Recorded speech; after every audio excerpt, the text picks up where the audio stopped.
Alright guys, so welcome back to our video. So today I'm going to show you the output of my students in our subject. So ang kanilang project is to monitor the water level, no? And kung ma-reach na yung certain level ng water, it will trigger the speaker or the sound to play. Alright. Kumbaga mag-alert yung kanilang system once na ma-reach na yung certain level ng water. So I'm going to demonstrate how their project works. So let's assume na ito yung kanal, no? Yung kanal or dam. And once na reach na ng water o ng tubig yung certain level and matouch na ng water yung sensor, so it will automatically ring, no? Magre-ring yung ating alarm system. So parang trumpet yung ginawa nila. So inside of that, meron siyang nilagay na buzzer. Ayan. So once na reach na ng water yung sensor, it will automatically turn on. Oh, what is that? Ayan.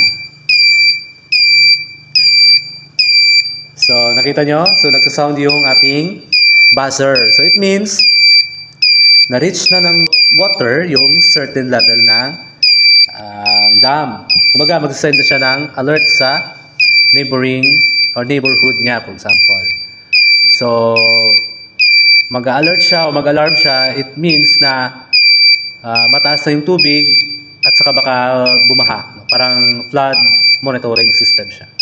Ayan. See?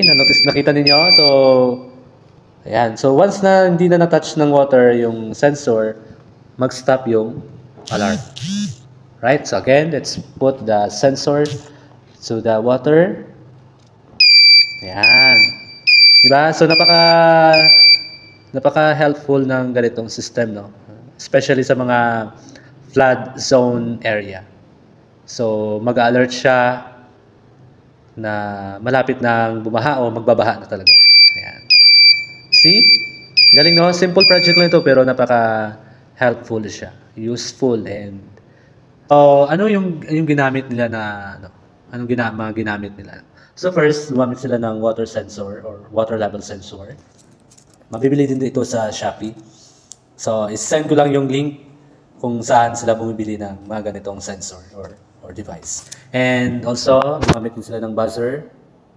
And meron LED, no? May blinking lights sila. And inside of this, nandito yung kanilang Arduino Uno. Okay, so si Arduino Uno, ito yung nilagay nila yung program. Kumbaga, pre-program nila yung Arduino. And gumamit sila ng sensor. So, based on their condition sa kanilang program, once na ma-touch yung sensor ng tubig, no? Meron siyang condition statement na magto-turn on ng buzzer. Okay? So, yung ginamit nila na battery is 9 volts battery. And meron silang breadboard na nilagay. Dito nila yung ginilagay yung connections. And using this Arduino Uno board, you can build your own project, no? Alright? So, yung mga developers nito, sila Archel Aranda, no? Mga magagaling na students ito. Rod Albert Aspera and Roland Chavez. They are from BSIT 4A. So, magaling, no? Magaling yung kanilang project, no? Napaka-helpful siya and madali lang siya i-install kung if ever man i-implement siya sa mga flood zone area. Okay, so that's all for today and I hope meron kayong nakuhang idea or something useful sa inyong mga projects, no? So if you want kung gusto niyo matuto sa mga ganitong projects, no? You just follow my page, Sir Swerte Tutorials, and in my YouTube channel, of course, Sir Swerte Tutorial. Alright, so watch out, no, for more videos to come. Kasi marami pa tayong videos na i-upload and mga tutorials, no, kung paano gawin itong mga projects. And do not forget to hit the like and kung meron kayong mga suggestions or recommendations to improve this project, I'm happy to hear from you sa ating comment sections, no? Please avoid lang yung mga negative na comments, no? Kasi hindi natin gusto yung mga negative comments.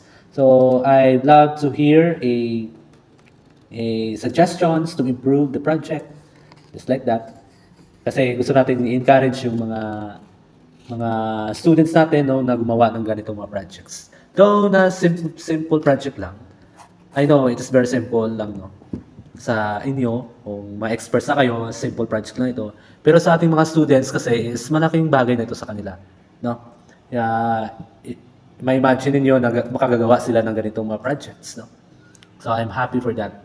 So if meron kayong mga suggestions na mag-improve sa kanilang project, so please comment down below.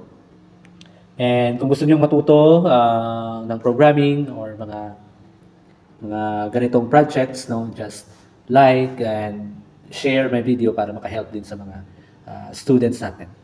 Alright, so thank you so much for watching and God bless you all.